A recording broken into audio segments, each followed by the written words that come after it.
passe la matinée ensemble et c'est l'heure de retrouver la chronique de Michel Zerbi. Bonjour Michel. Bonjour Christophe. Et avec vous ce matin, on va rendre un hommage à la présidente et fondatrice de l'association SOS Attentat.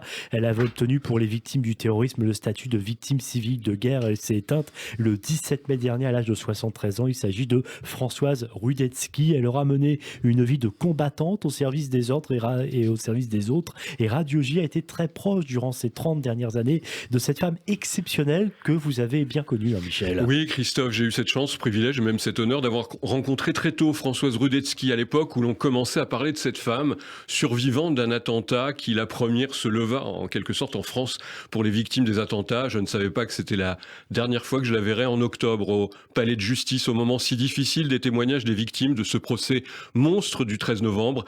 Elle était en chaise roulante, amaigrie mais toujours souriante. C'était encore un plaisir de pouvoir l'embrasser, de constater qu'elle était toujours aussi combative, mais c'est vrai, diminuée, ce qui nous avait inquiétés. Alors même, si nous avons bien parlé sur Radio J de Françoise Rudetsky en diffusant même sa dernière interview menée par Laurence Kahn sur notre antenne, il est bon bien sûr aujourd'hui de revenir sur cette figure désormais historique de la résistance au terrorisme au service des victimes. Oui Christophe, ce beau mot de résistante n'est pas usurpé ni galvaudé pour qualifier Françoise Rudetsky. Oui, c'est un beau visage que les Français n'oublieront pas, celui d'une femme d'exception, au regard clair et déterminé qui après avoir été elle-même atteinte dans sa chair, grièvement blessée lors d'un attentat en 1983, avait décidé de porter haut et fort la parole de toutes les victimes du terrorisme.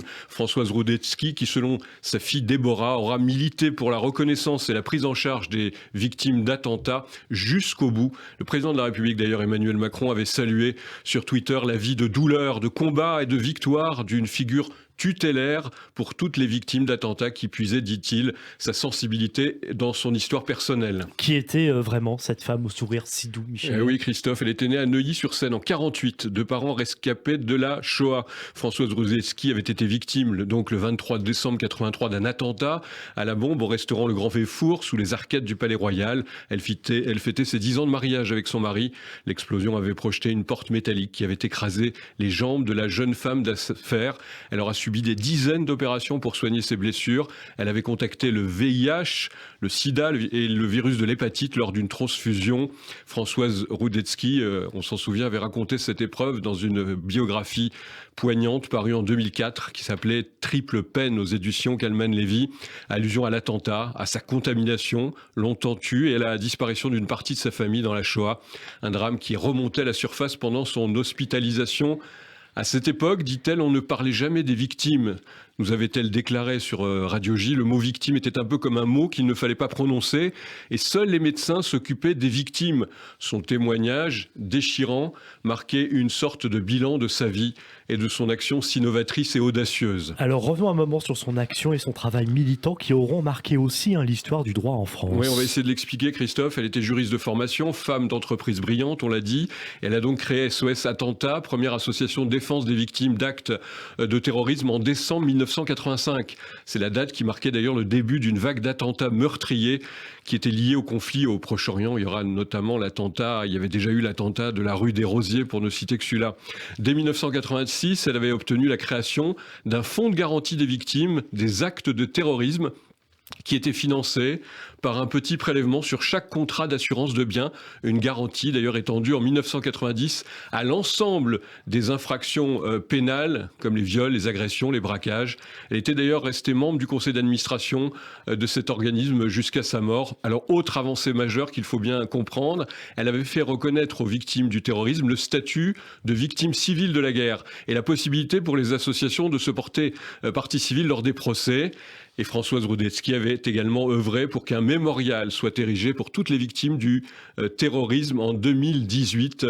Elle avait même défendu la création d'un centre national de ressources et de résilience pour améliorer la prise en charge des victimes d'événements traumatiques.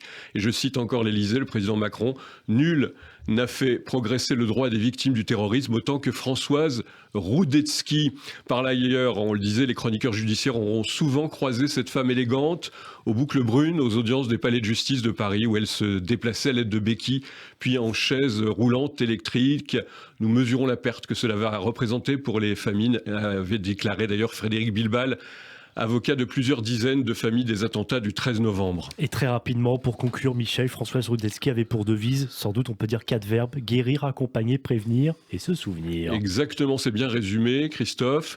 C'est pour honorer ce devoir de mémoire envers les victimes d'attentats qu'elle œuvra à la création d'une date de commémoration européenne et d'une statue mémoriale aux Invalides qu'elle voulait compléter par un lieu plus grand, plus accueillant, où pourraient se recueillir tous ceux que le terrorisme a meurtris, de Nice à Strasbourg, du Bataclan à la préfecture de police. Et là encore, Christophe, elle aura gagné son combat puisque ce musée mémorial ouvrira ses portes en 2027. Et on en reparlera bien sûr. Merci beaucoup Michel, excellente journée, Shabbat Shalom. Shabbat Shalom.